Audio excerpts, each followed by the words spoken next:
살아계신 하나님은 학개에게 하셨던 말씀, 학개시대 이스라엘 백성에게 하셨던 말씀을 동일하게 나와 여러분에게 이 시간에 오늘 살아계신 하나님이 말씀하고 계십니다. 아멘. 하나님을 진실로 섬기고 하나님을 경외해야 할 남쪽 유다 사람들이 제사를 드리고 하나님을 부르기는 하지만 교회를 다니기도 하고 찬양도 하고 할 것을 하기도 하지만 그러나 또 한편으로는 세상과 짝하여 살아갑니다. 온전히 전부로 하나님을 섬기는 것이 아니라 반은 하나님을 섬기고 반은 섬기지 않는다든지 90%는 하나님을 섬기는데 10%는 섬기지 않는다든지 95%는 하나님을 섬기는데 5%는 섬기지 않는다든지 이것을 온전히 섬기지 않는다고 합니다. 그렇게 온전히 섬기지는 않았습니다. 하나님께서 선지자를 통해서 말씀해 주셨습니다. 너희들 온전히 돌이키지 아니하면 전쟁을 일으켜 이스라엘을 심판하겠다 이렇게 말씀했습니다. 이사야를 통해서 말씀하고 예레미야를 통하여 말씀하고 하박국을 통하여 말씀하고 스바냐를 통하여 계속해서 말씀했지만 이스라엘 백성들은 건성으로 듣고 적당히 변화되는 것처럼 하고 실제로 온전히 변화되지는 않았습니다. 결국 남쪽 유다는 이웃 나라였던 바벨론에 의하여 침략당하게 됩니다. 이 바벨론에 의하여 침략당하지만 성경은 이렇게 기록합니다. 바벨론 그 군대를 하나님의 군대로 사용해서 이스라엘 백성을 징계했다고 말씀합니다. 바벨론으로 끌려간 유다 백성들 포로가 되어 그곳에서 살게 됩니다. 사는 가운데 어떤 사람들은 죽고 또 새로 태어나기도 하고 그때까지 죽지 않고 살아남은 자도 있었습니다. 70년이 흘러갔습니다. 이스라엘 백성이 자유를 찾지 못하고 포로 속에 살아가던 시절을 70년을 보내게 됩니다. 그들은 스스로 돌아올 수 없으나 하나님의 은혜로 말미암아 그들을 다시 이스라엘로 돌아올 수 있도록 하나님께서 역사해 주셨습니다. 그들은 돌아오자마자 성전을 건축하기 시작했습니다. 하나님을 만나기 위하여 구약시대 때 나갔던 곳이 성전입니다. 그리고 제사를 통하여 하나님을 만나는 길이 있었습니다. 그래서 그들은 반드시 제일 먼저 해야 되는 일, 그들의 삶의 가장 우선순위가 성전을 건축하는 일이었습니다. 그래서 성전을 건축하고 있는데 사마리아 사람들이 와서 방해를 하는데 너무 심하게 방해를 했습니다. 이 사마리아는 북쪽 이스라엘 사람들인데 하나님의 심판을 받고 이미 멸망당한 지가 200년도 더 지난 시절입니다. 그런데 이 사마리아는 이스라엘 사람들이었음에도 불구하고 아수르 왕이 이스라엘 사람들은 다른 나라로 흩어버리고 다른 나라 사람들을 갖다가 사마리아에 채워놨기 때문에 대부분 이스라엘 사람들보다는 이방인들이 많이 살고 있어서 흉내내면서 똑같이 제사 지내고 하나님을 섬긴다고 말하고 우상도 숭배하면서 하나님을 섬긴다고 했지만 흉내를 내고 있었지 실제로 하나님을 섬기지는 않았습니다. 그래서 우리도 하나님을 섬긴다고 성전 지을 때 우리도 도와주겠다 이 말은 방해하겠다 이거를 거짓말로 했던 것인데 이걸 알고 유다 백성들이 너희 도움을 받지 않겠다고 했더니 얼마나 방해를 심하게 하는지 왕을 통해서 방해하고 국가 권력을 통해서 방해를 하니까 결국은 포기해버립니다. 성전 건축하는 것을 포기했습니다. 포기하고 1년, 2년 세월이 지나는데 15년이나 흘러갔습니다. 하나님이 지켜보고 계셨습니다. 지금 방해가 너무 심해서 잠깐 멈출 수 있었지만 반드시 건축하겠지 보고 있었는데 15년이 지나도 성전을 건축하지 않는 거예요. 그때 하나님께서 이 학개 선지자에게 그리고 스가랴 선지자도 마찬가지입니다. 이 학개 선지자에게 말씀을 주는 거예요. 이스라엘 백성들에게 지금 빨리 성전을 건축하라고 말이라. 그 말씀이 학개서 말씀입니다. 총독은 스룹바벨이라고 하는 사람인데 이 사람은 여호야긴 왕의 손자입니다. 이스라엘의 마지막 왕이 시드기야라고 하는 왕이 있었는데 이 왕은 끝까지 하나님 말씀을 거절하다가 심판당해 죽습니다. 그런데 그의 조카였던 여호야긴도 왕으로 3개월 했던 사람인데 이 사람의 뒤를 이어서 하나님 왕위를 계속 예수님 때까지 이어갑니다. 그래서 이 여호야긴의 손자가 스룹바벨, 즉 이스라엘의 왕과 같은 사람이죠. 총독이라고 했지만 이 사람과 당시 대제사장이었던 여호수아, 이 두 사람이 대표였는데 이 두 사람과 백성들에게 하나님의 말씀을 주니까 학교가 가서 말하는 것입니다. 여러분 빨리 성전을 건축하십시오. 학개서 1장 3절을 보면 여호와의 말씀이 선지자 학개에게 임하여 이르시되 4절입니다. 하나님이 말씀합니다. 이 성전이 황폐하였거늘 조금 지을다 말았거든요. 성전이 아니죠. 그런데 너희가 이때에 편벽한 집에 거하는 것이 옳으냐. 편벽한 집이라는 것은 잘 지은 집, 인테리어를 잘한 집, 그런 뜻입니다. 그냥 자기 집, 자기 집, 자기 집, 자기 이렇게 하고 이제 교인들이 그렇게 하나님을 믿는다고 예배를 다 드려주면서도 여전히 그렇게 살아가는 거예요. 여전히 자기 계획, 자기 집 지을 계획, 집 살 계획, 뭐 할 계획, 이게 전부인 거예요. 하나님은 믿어준다고 교회도 안 빠지고 다 해주는데 이제 그렇게 하는 거예요. 하나님께서 말씀하는 거예요. 지금 하나님의 집은 황폐되었는데 너희만 살려고 그렇게 하느냐. 나 만군의 여호와가 말하노라. 9절입니다. 내 집은 황폐하였을 때 너희는 각각 자기의 집을 짓기 위하여 빨랐음이라. 이스라엘 백성이 가장 먼저 해야 될 일은 하나님의 집인 성전을 건축해야 하는데 방해가 있다고 핑계를 대고는 건축하지 않더니 시간이 지나도 아직은 건축할 시간이 아니야. 뭐 나중에 천천히 하지. 뭐 천천히 하면 되지. 이렇게 하고 하루하루 미룬 것이 15년이 되었습니다. 이들이 하나님의 전 건축하는 것은 잊어버리고 망각하고 자기 집 짓기에 아주 열심을 내고 농사하고 자기 살 궁리를 하면서 그렇게 살아가고 있는 것입니다. 편벽한 집에서 너희들 사느냐. 하나님 이렇게 말씀했는데 이 말은 잘 꾸민 집 그런 뜻입니다. 이렇게 말했더니 어떤 분이 그래요. 아이고 저는 그런 집에서 안 삽니다. 저 지금도 월세 살고 있는데요. 우리 갈보리교회 지금 여러분 가운데 월세 사시는 분 계시잖아요. 그래, 저는 뭐 해당이 안 되겠네요. 그런 말씀 아니거든요.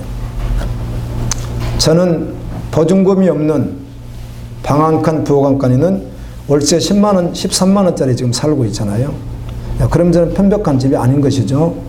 네, 그런 뜻이 아닙니다. 하나님의 일보다 자기가 주인되고 자기 생각에 의해서 살아가는, 자기 계획에 의해서 살아가는, 자기 행동에 의해서 살아가는 것, 바로 그것을 편벽한 집에서 산다, 이렇게 말씀하고 있는 것입니다. 아멘. 아이고 저는 뭐 집도 좋지 않고요. 지금 이제 겨우 그냥 전세 하나, 빌라 하나 얻었습니다. 저는 지금도 여전히 그냥 월세 사는데요. 그런 말씀하는 게 아니에요.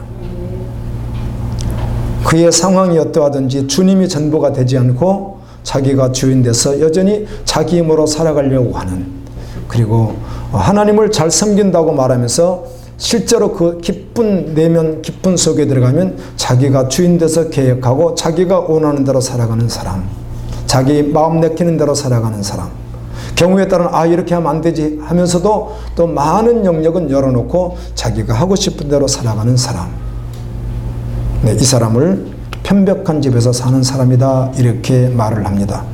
마태복음 6장 33절에서는 너희는 먼저 그의 나라와 그의 의를 구하라. 그래야면 이 모든 것을 너희에게 더하여 주시리라. 믿음의 사람들은 가장 먼저 주님의 일이라는 것입니다. 그 중심 전부가 어떤 상황과 조건에서도 하나님이 가장 먼저라는 것입니다. 구약 시대에는 제사를 통하여 하나님께 나아갔습니다. 그래서 이스라엘 백성은 반드시 성전을 건축해야 했습니다.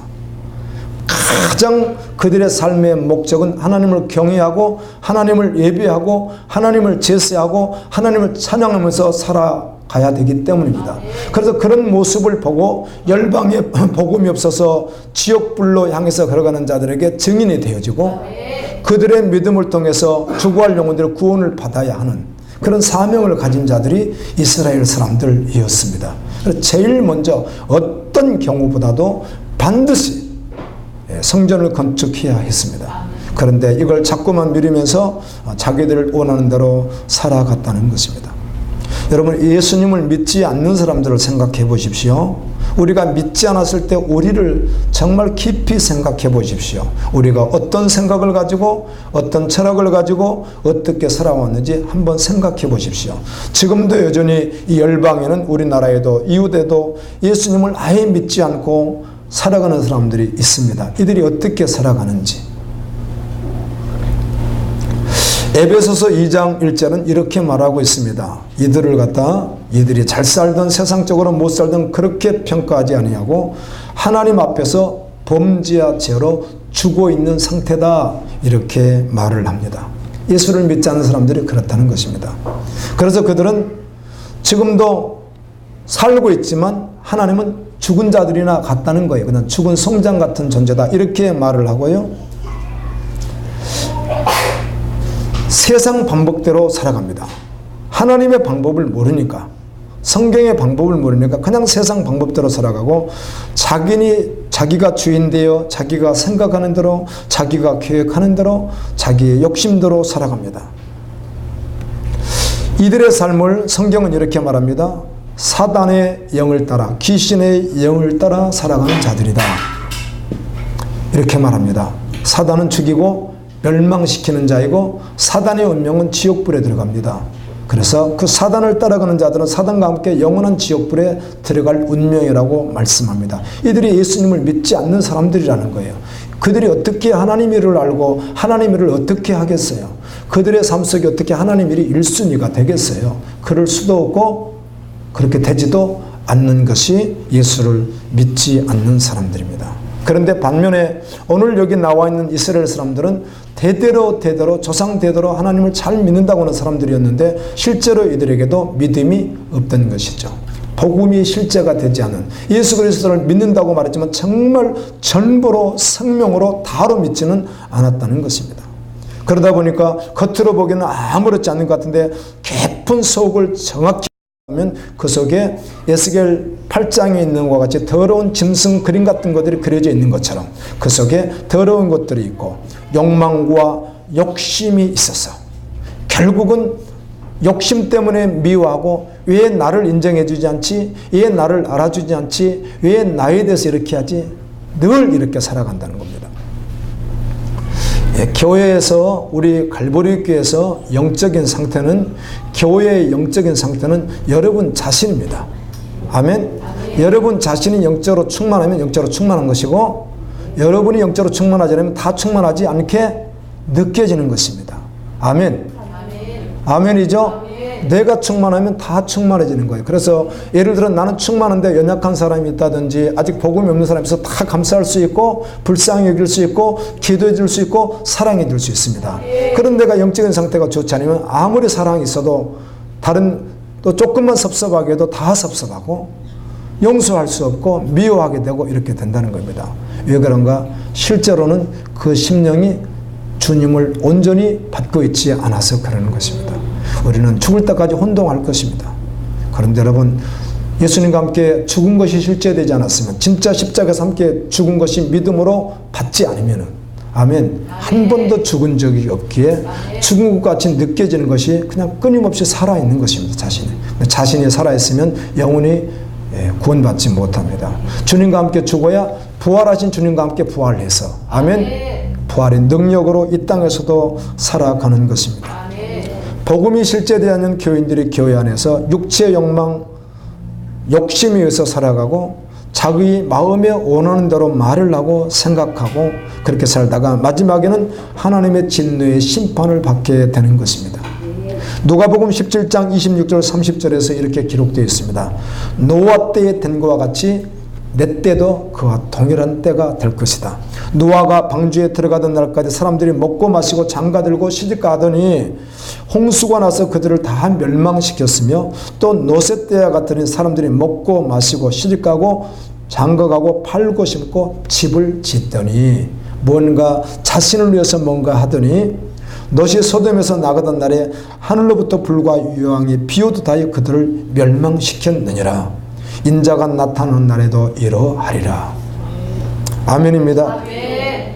갈라디아서 5장 24절에 보면 예수 믿는 사람은 이렇게 표현해 줬습니다. 이 이상도 이하도 아닌 것입니다. 이 말씀이 실제인 것입니다. 그리스도 예수의 사람들은 육체에 함께 그 정욕과 탐심을 십자가에 못 박았느니라. 아멘. 정욕과 탐심과 미움과 시기와 모든 것을 다 어디에 못을 박아버렸어요? 십자가에 목을 박아버렸다는 거예요. 여기에도 나는 죽었다는 거예요. 그리고 이제는 무엇으로 사는 거예요? 예수 그리스도의 생명으로 산다는 거예요. 예수 생명으로 산다는 거예요. 나는 원래 마귀를 쫓아갔던 자이고, 나는 사랑할 수도 없는 자이고, 나는 욕심을 가질 수밖에 없는 자이고, 나는 탐심을 가질 수밖에 없는 자이고, 나는 미워할 수밖에 없는 자이고, 나를 인정해주는 모두를 거절할 수밖에 없는 존재였으나, 정말 예수 그리스도의 사람, 예수님이 십자가에 달려 우리 죄를 드러내 죽으심을 믿는 그 사람은 나도 주님 함께 죽었기에 주님 예수 생명이 내 안에 있습니다. 그래서 저는 예수 생명으로 살아갑니다. 그래서 전과는 완전히 다르게 살아갈 수밖에 없다는 것입니다. 예수 생명을 가진 성도는 예수 생명을 가진 자로서 합당하게 살아가게 된다는 것입니다. 우리가 끊임없이 혼동합니다. 나는 언제나 합당하게 살아갈까? 혼동하지 마십시오. 믿음은 실제이기 때문입니다. 믿으면 믿는 바대로 사는 것입니다. 오직 나의 의는 믿음으로 말미암아 살리라. 어떤 선교사님이 그러시더라고요. 성경에 있는 말씀 그대로 믿음만 가지고 이 시대를 살아갈 수 있는가? 교회 안에서는 그렇게 살아서는 안 될 것 같은 이상한 가르침과 배움이 있어서 혼동시키고 있는 것 같지만, 믿음으로 사는 것이 가장 완전하고 말씀으로 사는 것이 가장 안전하고 믿음으로 살 수 있습니다. 이전과 다른 삶을 살아가게 됩니다. 아주 다르게 삽니다. 하나님께 순종하면서 삽니다. 성령 충만한 삶을 삽니다. 이런 삶이 원래 나의 삶과 너무 다르기 때문에 교회를 50년을 다녔는데 과거에는 복음이 없다가 복음을 정확히 부딪히고 나서 살아가면 너무 다르니까 알던 가족들이나 지인들까지도 처음에는 이상하게 생각하기도 하고 또 이해할 수 없는 사람처럼 생각할 수도 있는 것입니다. 아멘. 복음을 만나면 변화됩니다. 아멘. 원래는 보이는 세상 방식대로 자아추구하고 나나하고 자기 인정받기를 원하고 자기가 원하는 대로 겉으로 내색만 하지 않지 깊은 속에는 자기가 원하는 것 그것을 이루려고 살아가던 그가 완전히 그걸 내려놓고 예수 그리스도가 전부 되니까 사람들이 이상하게 생각하고 혹시 가족 중에 복음이 없다면 이제 그때부터 심한 핍박이 시작되는 것입니다. 그래서 예수님은 마태복음 5장에서 복을 9번 복이란 말을 말할 때 2번을 겹쳐서 말하는 복이 있습니다. 그게 바로 나를 위하여 내 이름 때문에 너희가 세상으로부터 핍박받을 때 기뻐해라. 하늘에서 너희의 상이 크미니라. 아멘. 나를 위하여 핍박을 받는 자는 복이 있나니. 그걸 2번이나 반복해서 주님이 말씀하시는 것입니다. 온 가족이 함께 믿는다면 믿음으로 달려가면 함께 은혜가 되겠지만 어떤 사람은 정말 존재에 대해서 달려가고 어떤 사람은 그렇지 못할 때는 교회를 다니는 사람 가족을 통해서도 핍박을 받을 수 있고 특히 다니지 않는 가족에게는 더더욱 핍박이 있을 수 있는 것인데 그러나 끝까지 믿음으로 달려가는 것입니다. 복음에는 하나님의 의가 나타나서 믿음으로 믿음에 이르게 하나니 기록된 보고직 의인은 믿음으로 말미암아 살리람과 같으니라. 믿음으로 산다는 것은 다른 것 아닙니다. 하나님의 말씀에 절대적으로 순종하면서 산다는 것입니다. 아차 하는 순간에 말씀이 생각나고 주님이 떠오르면 바로 주님 앞에 엎어지는 것입니다. 상황과 조건과 상관없이 주님 방법대로 주님 말씀하신 대로 주님 앞에 순종하며 엎드리는 것입니다. 기록된 성경 말씀대로 산다는 것입니다. 그리스도인은 세상 욕심과 탐심에 죽고 새 생명으로 살아가는 자입니다. 아멘. 나를 위해서 살았던 자가 하나님을 위해서 살게 되고 이웃을 위하여 살게 됩니다. 그래서 이 땅에 있지만 하늘나라를 살아가는 것입니다. 여러분, 세상은 속고 속입니다. 속고 속이는 세상에서 거룩하게 살아갈 수 있는가? 믿음으로 사는 사람은 거룩하게 살아갑니다. 그러면서도 용서하고 사랑하며 살아가는 것입니다. 고린도전서 1장 18절에 십자가의 도가 멸망하는 자들에게는 미련한 것이요 구원을 받는 우리에게는 하나님의 능력이라. 아멘. 너희는 하나님께로부터 태어나서 그리스도 예수 안에 있고, 아멘. 예수는 하나님께로부터 나와서 우리에게 영원한 지혜와 영원한 의로움과 영원한 거룩함과 영원한 구원함이 되셨으니, 아멘. 바로 그 예수를 믿는 믿음이라고 말하는 것입니다. 하나님을 아는 지혜 그리스도에게 있습니다. 의로움도 그리스도에게 있습니다. 거룩함도 그리스도에게 있습니다. 구원함도 그리스도에게 있습니다. 그래서 그리스도의 신분은 옛모습으로 살아갈 수 없다는 것입니다. 이스라엘 백성들은 포로지에서 내 조국, 내 가족, 내 고향 땅으로 돌아오는 은혜가 있었습니다. 오늘 우리가 세상에서 멸망당할 수밖에 없는, 노예와 같이 살아갈 수밖에 없는 그런 상황 속에서 하나님은 예수 그리스도의 보혈의 피로 구원해 주셔서 아버지의 집으로 오게 해 주셨습니다. 하나님의 은혜인 것입니다. 오직 하나님의 은혜라고 밖에는 설명할 길이 없는 것입니다. 돌아와서 제일 먼저 해야 할 일은 이들에게는 성전 건축이었습니다. 그것이 곧 하나님께 나아가는 길이었기 때문에. 그런데 그들은 방해가 있자 성전 공사를 중단해 버렸습니다. 마태복음 13장에 보면 4가지 밭이 나오죠.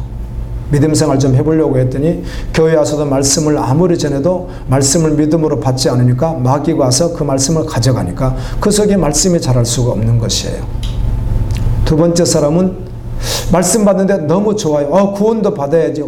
정말 행복해지겠네. 그런데 자기가 살아가다가 어려움이 있으면 예수님을 멀리 해버린다는 거예요. 돌짝밭.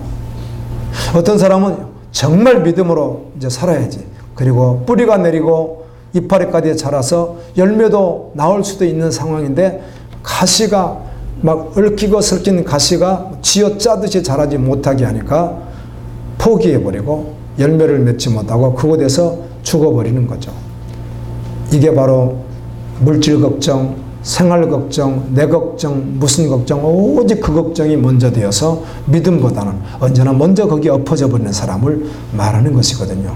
이들은 열매가 없기에 마태복음 7장에서 그날에는 무엇으로 주님이 평가하신다고요?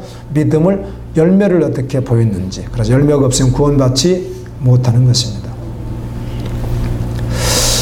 이들은 성전 공사를 중단해 버렸습니다. 그리고 돌아와서 농사를 짓고 잘 살아보려고 집을 짓고 씨앗을 많이 뿌리고 노력을 했습니다. 그런데도 씨앗을 뿌려도 에레미야 성경 여러분 읽다 보면 나와 있잖아요. 성경에 한 말을 뿌리면은 반말도 못 거두고 10말을 뿌리면은 한 말도 못 거두고 그런 말이 있는 것과 같이 많이 뿌렸는데 거두는 것은 너무 없는 거예요. 먹고 마시고 입는 모든 것이 항상 부족한 거예요. 가뭄이 들어서 잘 되는 것 같은데 가뭄이 들어서 안 되는 거예요. 농사를 지으려면 비도 있어야 되고 이슬도 있어야 되는 이런 것들이 없는 거예요. 그런데 성경에 봤더니 누가 다 막으셨다고 하죠? 하나님이 다 막으셨다고 말을 해요. 내가 다 막았다. 왜요? 그들로 하여금 뭐하게 하기 위해서? 깨닫게 하기 위해서. 아멘. 미워서 그렇게 표현할 수는 없습니다. 하나님 이스라엘 백성을 깨닫고 돌아오게 하려고 자꾸만 어렵게 만들어 놓으셨다는 겁니다. 학개서 1장 9절에 보면 너희가 많은 것을 바랐으나 도리어 적었고 너희가 그것을 집으로 이렇게 가지고 오긴 했는데 하나님이 확 불어서 없애버렸다는 거예요. 나 만군의 여호와가 말하노라. 이것이 무슨 까닭이냐? 성전은 황폐되었는데 너희는 각각 자기 집을 짓는데 너무 빨랐다. 마음이 온통 그런 데만 있다. 이렇게 말씀하는 것입니다. 하나님께서 땅에 가뭄이 들게 하고 이슬을 그치게 하였습니다. 상황이 어려우면 어려울수록 하나님께 전심으로 돌아가야 될 줄로 믿습니다. 믿음 없다고 한탄하지 말고 믿음으로 달려가야 합니다. 은혜가 없다고 말하지 않고 주님께 더 나가야 합니다. 회개하고 돌아가야 합니다. 여러분, 양심이 깨어있지 않으면, 말씀이 그 심령 속에 사로잡지 않으면, 성령으로 역사하지 않으면 불평은 해도 진실한 해결은 없습니다. 아멘. 모든 상황이 불편하면 불평할 수 있거든요. 그래서 성령이 역사하지 충만하지 않으면, 그의 양심이 주님 앞에 바로 돼 있지 않으면 회개는 하지 않고 뭘 해요? 원망을 하게 된다는 것입니다. 그래서 학개서 1장 5절에서 7절에 반복해서 하나님이 이렇게 말씀해 줍니다. 그러므로 이제 만군의 여호와가 이같이 말하노니 너희는 너희의 행위를 살필지니라. 왜 상황이 이렇게 되었는지, 자신이 살아온 삶의 행위를 돌이켜보고 오늘은 왜 이렇게 되었는지도 살펴보고, 아멘. 너희의 행위를 정말 말씀 앞에서 진지하게 살펴보라는 거예요. 그리고 돌이키라는 거예요. 아멘입니다. 아멘. 이렇게 말씀을 하고 난 후에 학개 선지자에게 또 하나님의 말씀이 임합니다. 가서 내 말을 전해라. 스룹바벨과 대제사장 여호수아와 남은 백성들에게 이 말씀을 전해라. 너희들은 산에서 나무를 가져다가 성전을 건축해라. 아멘. 그랬더니 이 말을 스룹바벨과 여호수아와 남은 백성들이 이 말씀을 받아들였습니다. 하나님의 말씀으로. 아멘. 그리고는 여호와를 경외했다고 되어 있는데, 여기 경외라고 하는 말은 두려워했다는 말입니다. 오, 하나님은 두려우신 하나님이에요. 그리고 회개하고 돌이켜 하나님을 경외하는 자리로 전심으로 나갔다는 것입니다. 이렇게 했더니 하나님의 말씀이 임합니다. 여러분, 이스라엘 백성이 말씀을 듣고 회개하고 두려워하며 경외하며 하나님께 돌아섰더니 그때 하나님의 말씀이 학개에게 임합니다. 이스라엘 백성들에게 이렇게 말하라. 여호와 하나님께서 너희와 함께 하신다. 아멘. 하나님이 떠나 있으셨으나 이제는 너희와 함께 하신다. 이렇게 말하라고 전하라는 거예요. 이 말을 받고 난 후에 하나님은 스룹바벨과 여호수아와 남은 백성들에게 마음의 감동을 일으켰습니다. 아멘. 하나님 마음에 감동을 주신 거예요. 그래서 이들이 온 마음을 다해서 하던 모든 것을 다 멈추고 성전 건축하는 일에 매진을 해서 오늘 말씀 보니까 결국 성전을 건축했다. 이 말씀이 오늘 1장 말씀이었습니다. 하나님께서 이들에게 좋은 재료로 가장 값진 것으로 성전을 건축하라 이렇게 말하지 않고 산에 가서 나무를 가져다가 건축하라 이렇게 말을 했습니다. 여러분, 솔로몬 성전 아시죠? 솔로몬 성전이 1대 성전입니다. 솔로몬 성전은 다윗이 짓기 위하여 준비할 때 이스라엘 백성들과 다윗이 금은 보화를 얼마나 많이 갖다 모았는지 모릅니다. 그리고 성전도 매우 화려하게 어마어마하게 건축을 했습니다. 그래서 솔로몬 성전이 어마어마했습니다. 그런데 이미 그들은 망해서 돌아왔고 그만한 재력도 없을 뿐만 아니라 또 그렇게 지을 수도 없는데 하나님은 그냥 나무 갖다 지어라 이렇게 말씀했습니다. 그리고는 2장에 가면 이런 말씀이 있습니다.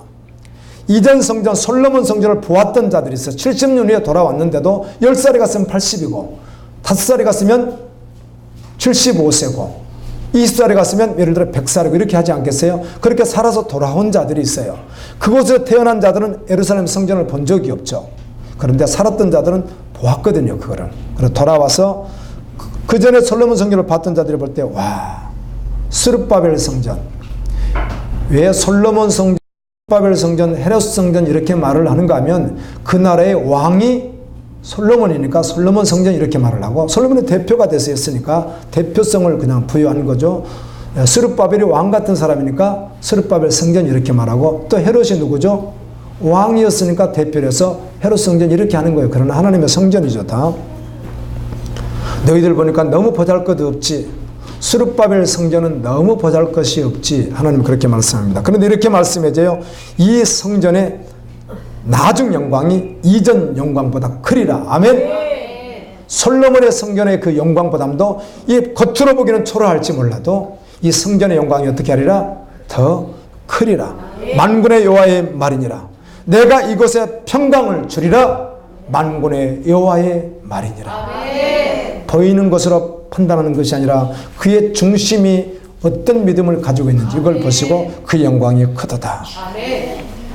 자, 이 말씀 가운데 하나님이 감동을 주셔서 하게 되었는데요. 우리는 간혹 이렇게 오해할 수 있습니다. 감동이 먼저인지, 감동을 받아야만 할 수 있는 것인지, 아니면은 말씀을 받는 것이 먼저인지 하는 것입니다. 여러분, 언제나 말씀 받는 것이 먼저입니다. 하나님은 반드시 먼저 말씀하십니다. 말씀을 깨달아 아는 사람은 은혜입니다. 그 말씀 앞에 믿음으로 서면 하나님의 감동이 임합니다. 할렐루야.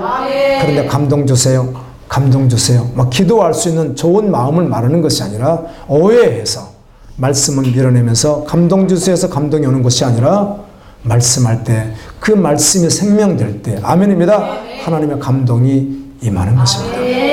그래서 말씀을 듣고 회개하고 돌이켜 여호와를 경외할 때 하나님의 감동하심이 그에게 임했고 하나님은 그들과 함께 하셨습니다. 이 학계 시대의 당시는 성전이라고 말할 때 땅에다 짓는 성전을 말했습니다. 건물이 올라갔습니다. 그런데 신약 시대에 와서는 다르게 말씀합니다. 오늘 우리는 신약 시대를 살잖아요. 신약 시대인 오늘 우리에게 동일하게 뭘 하라는 거예요? 성전 건축 중단했던 건 뭐하라 지금? 지금 바로 지으라 이렇게 말씀하는 거예요. 오늘 우리에게 지금 바로 지으라.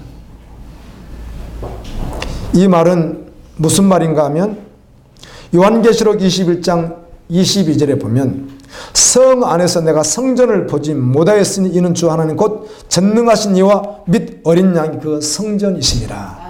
즉 하나님이 무엇이라는 거예요? 성전이다.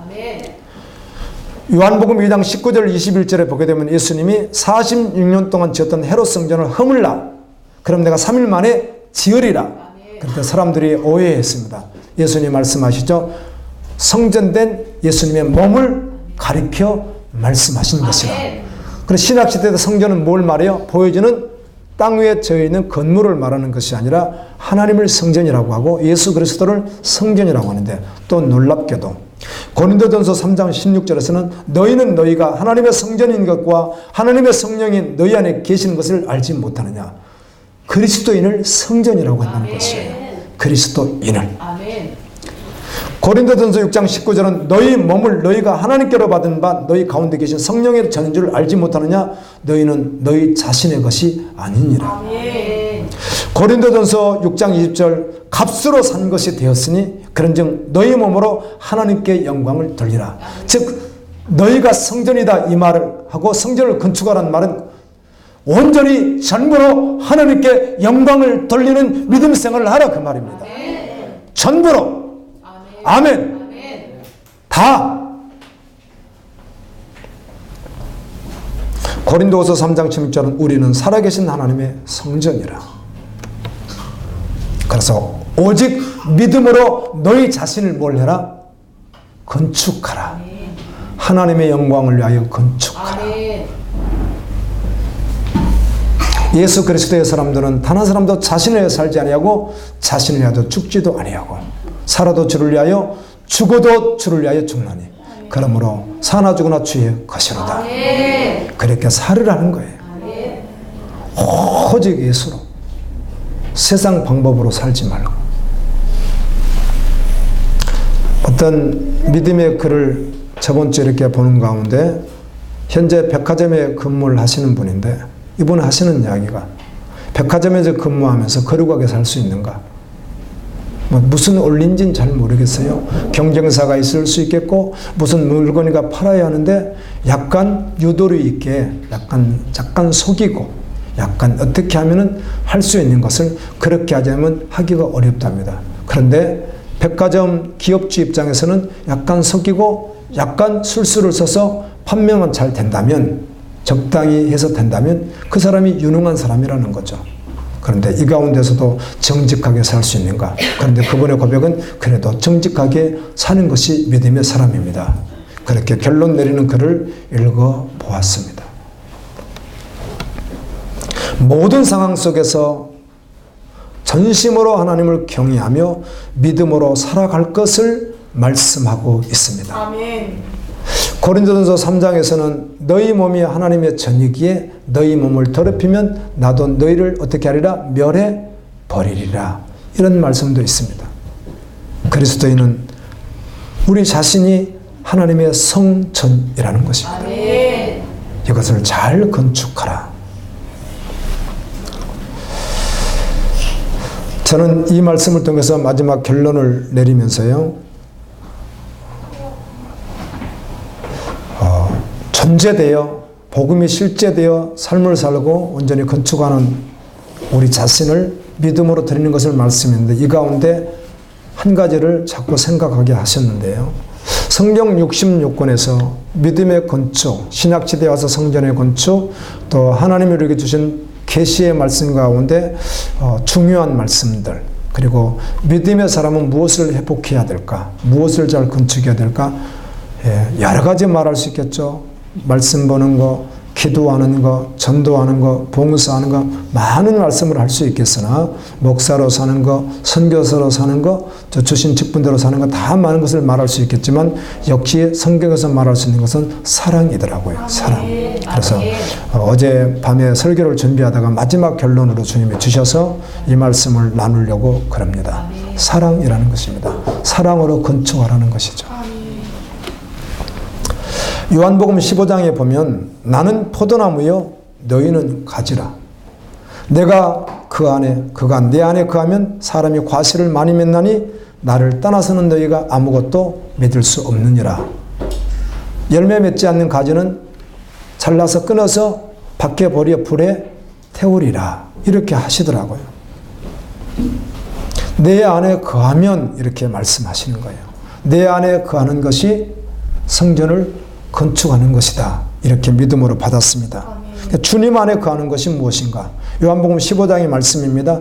설명을 했습니다. 예수님이 주님 안에 거하는 것이 무엇인가? 주님 사랑 안에 거하는 것이라는 거예요.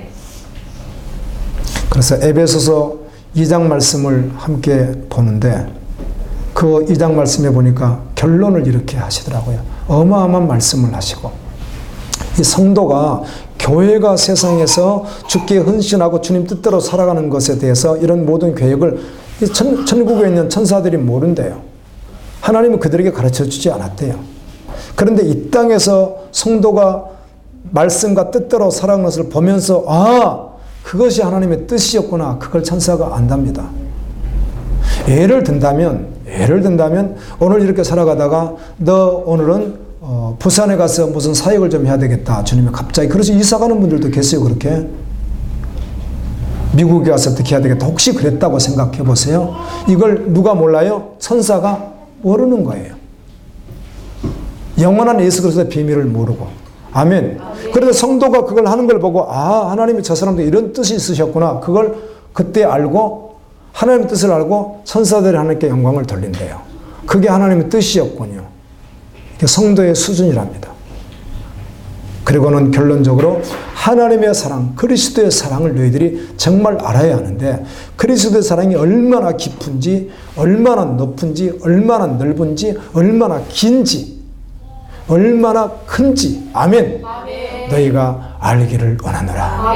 하나님의 풍성하심, 측량할 수 없는 하나님의 풍성하심의 그 사랑이 어떤 것인지 너희가 알기를 원하노라. 이렇게 바울이 기도하더라고요. 그래서 그리스도의 사랑 안에 거하는 것, 그리스도의 사랑을 끊임없이 묵상하고 주님을 사랑하면서 살아갈 때 주님의 사랑을 우리가 알게 됩니다. 아멘. 얼마나 그분이 우리를 사랑하셨는지. 그래서 주님 안에 거하는 것은 주님 사랑 안에 거하는 것인데, 그럼 예수님이 이렇게 말씀했습니다. 그러면 내 사랑 안에 거하는 것이 무엇인가? 그것은 주님의 계명 말씀을 순종하는 것이다. 아멘. 이렇게 말씀해 주는 거예요. 나 사랑한다고? 그럼 말씀에 순종하라고. 이렇게 말씀하고, 그럼 주님 말씀에 순종하는 것이 무엇입니까? 했더니 서로 사랑하는 것이다. 그 서로 사랑은 어떻게 할까요? 목숨을 내어놓으라. 이게 요한복음 15장에 있는 말씀의 내용이에요. 이것이 그리스도 안에 거하는 자이고 이걸 건축하라는 거예요. 아멘. 그래서 믿음의 사람을 무엇으로 믿음의 사람이라고, 하나님의 사람이라고, 하나님의 아들이라고 무엇으로 증명할 수 있는가? 수많은 거, 교회 가서 열심히 일하고 막 열심히 기도하고 막 열심히 하고, 이걸로 증거되는 것이 아니라, 이것도 일부분 무시하는 것이 아니라 이 모습으로도 드러나죠. 드러납니다. 그러나 정말 드러나는 것, 정말 정확하게 분별할 수 있는 것은 무엇이에요? 그리스도의 사랑이 그 속에 전체적으로 정말 잡혀서 풍성한 사랑으로 살아가는가 하는 것이에요. 아멘. 고린도전서 13장에는 놀라운 말씀이 기록되어 있습니다. 내가 천사의 말을 할지라도 사랑이 없으면 울리는 견가리 같고, 내가 애원하는 능력이 있어 비밀을 알고 산을 옮길 만한 믿음이 있어도 사랑이 없으면 아무것도 아니에요. 내게 있는 모든 것으로 구제하고 선교할지라도, 그리고 내 몸을 내어줄지라도 사랑이 없으면 유익이 없느니라. 사랑은 오래 참고, 사랑은 온유하며, 사랑은 시기하지 아니하며, 사랑은 자랑하지 아니하며, 사랑은 교만하지 아니하며, 사랑은 무례히 행하지 아니하며, 자기의 유익을 구하지 아니하며, 성내지 아니하며, 악한 것을 생각하지 아니하며, 불의를 기뻐하지 아니하며, 진리와 함께 그리스도와 함께 기뻐하고, 모든 것을 참으며, 주님이 약속하신 모든 것을 바라며, 그래서 모든 것을 죽을 때까지 견디느니라. 그런즉 믿음, 소망, 사랑, 이 세 가지는 항상 있을 것인데 그 중에 제일은 사랑이라. 최근에 루스의 극단주의 무장단체 이슬람국가 IS가 스리랑카가 부활절을 맞이했는데 교회에 테러를 해서 몇 사람 사망하고 몇 사람 다치고 이런 엄청난 사건이 교회에서 일어났습니다. 이 교회 담임 목사님은 죽지 않고 살아남게 되었는데 이분이 분노할 수밖에 없는, 정말 분노할 수밖에 없는 그런 상황에서 공격한 그들을 향해서 이렇게 공개적으로 선포했습니다. 용서합니다. 그리스도의 사랑으로 용서합니다. 주님 말씀 앞에 오늘도 성전을 건축해라. 너희 집 짓는 데 발 빠르지 말고, 너희 계획에 발 빠르지 말고, 너희 삶에 발 빠르지 말고 여전히 성전을 건축하라. 그리스도의 사랑을 알고 그리스도의 사랑으로 그리스도를 섬기고 열방을 섬기며 주님 오시는 것까지 믿음으로 변함없이 살아다오. 그것이 지금 너가 해야 될 가장 중요한 일이고 그냥 해야 될 바로 그 일. 이것을 해다오. 아멘입니다. 주님. 그때 주님은 항상 너희와 함께 있으리라. 그리고 너희에게 감동을 줘서 내가 하게 하리라. 이런 말씀으로 또 한 번 달려가는 여러분 되어지기를 예수님 이름으로 축원합니다.